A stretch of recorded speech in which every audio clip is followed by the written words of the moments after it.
نحمده ونصلي على رسوله الکریم بسم اللہ الرحمن الرحیم۔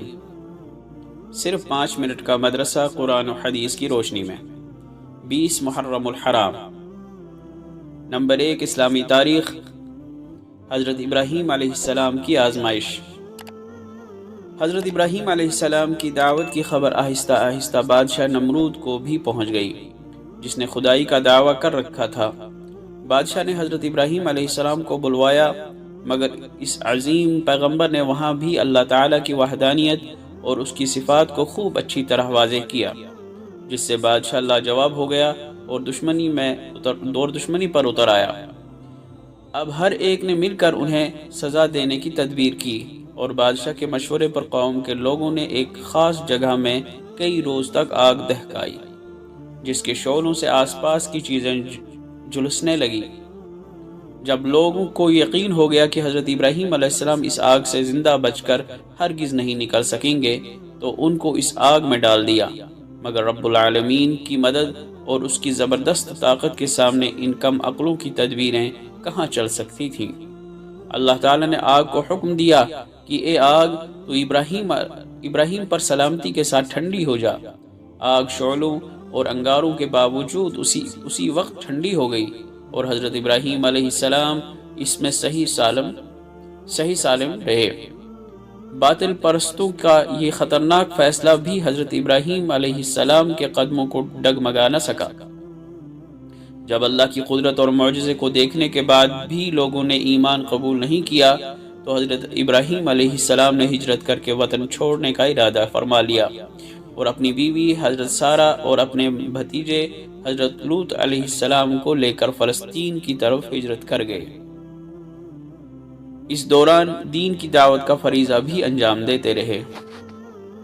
نمبر 2، حضور صلی اللہ علیہ وسلم کا معجزہ۔ عرب کے راستوں کے متعلق پیشن گوئی۔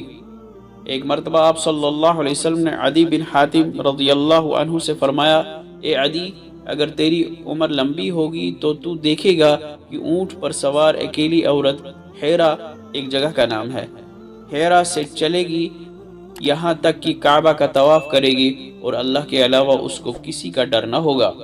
چنانچہ حضرت علی رضی اللہ عنہ فرماتے ہیں کہ میں نے وہ زمانہ اپنی آنکھوں سے دیکھا، ایک عورت حیرا سے اکیلی اونٹ پر سوار ہو کر آئی اور کعبہ کا طواف بھی کیا، اور اس کو اللہ کے علاوہ کسی کا ڈر نہ تھا۔ نمبر 3، ایک فرض کے بارے میں۔ اپنے گھر والوں کو نماز کا حکم دینا۔ قرآن میں اللہ تعالیٰ فرماتا ہے، آپ اپنے گھر والوں کو نماز کا حکم کرتے رہیے اور خود بھی نماز کے پابند رہیے۔ ہم آپ سے روزی طلب نہیں کرتے، روزی تو آپ کو ہم دیں گے، اور اچھا انجام تو پرہیزگاری ہی کا ہے۔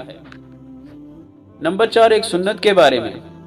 اللہ سے رحم طلب کرنا۔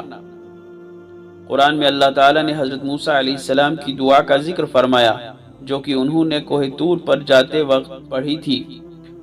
انت ولینا فاغفر لنا وارحمنا وانت خیر الغافرین۔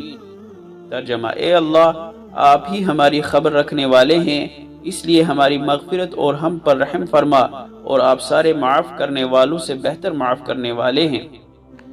نمبر 5، ایک اہم عمل کی فضیلت۔ دوزخ سے نجات۔ حضرت مسلم بن حارث تمیمی رضی اللہ عنہ سے روایت ہے کہ رسول اللہ صلی اللہ علیہ وسلم نے فرمایا، جب تم مغرب کی نماز سے فارغ ہو جاؤ تو 7 مرتبہ یہ دعا پڑھ لیا کرو، اللہم اجرنی من النار، یعنی اے اللہ مجھ کو دوزخ سے محفوظ رکھیے۔ جب تم اس کو پڑھ لو اور پھر اسی رات تمہاری موت آ جائے تو دوزخ سے محفوظ رہو گے، اور اگر اس دعا کو 7 مرتبہ فجر کی نماز کے بعد بھی پڑھ لو اور اسی دن تمہاری موت آ جائے تو دوزخ سے محفوظ رہو گے۔ نمبر 6، ایک گناہ کے بارے میں۔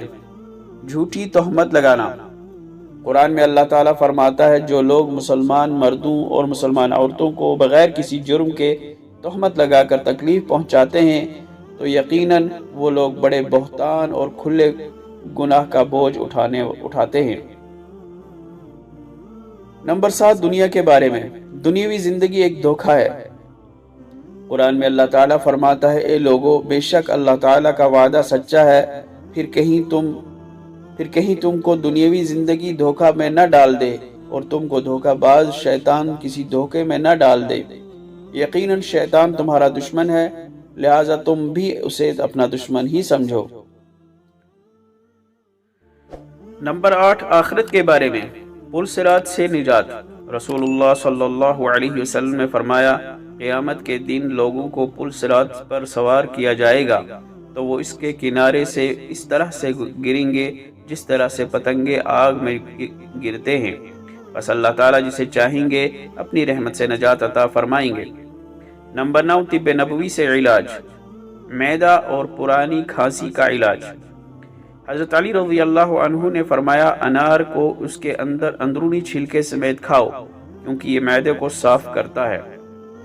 فائدہ، علامہ ابن قیم رحمۃ اللہ علیہ فرماتے ہیں انار جہاں معدے کو صاف کرتا ہے وہیں پرانی کھانسی کے لیے بھی بڑا کارآمد پھل ہے۔ نمبر 10، نبی صلی اللہ علیہ وسلم کی نصیحت، دین کی بات سب کو پہنچاؤ۔ رسول اللہ صلی اللہ علیہ وسلم نے فرمایا میری طرف سے دین کی بات لوگوں کو پہنچاؤ اگرچہ ایک ہی آیت ہو۔ اللہ تعالی عمل کرنے کی توفیق عطا فرمائے۔ وآخر دعوانا ان الحمد للہ رب العالمین۔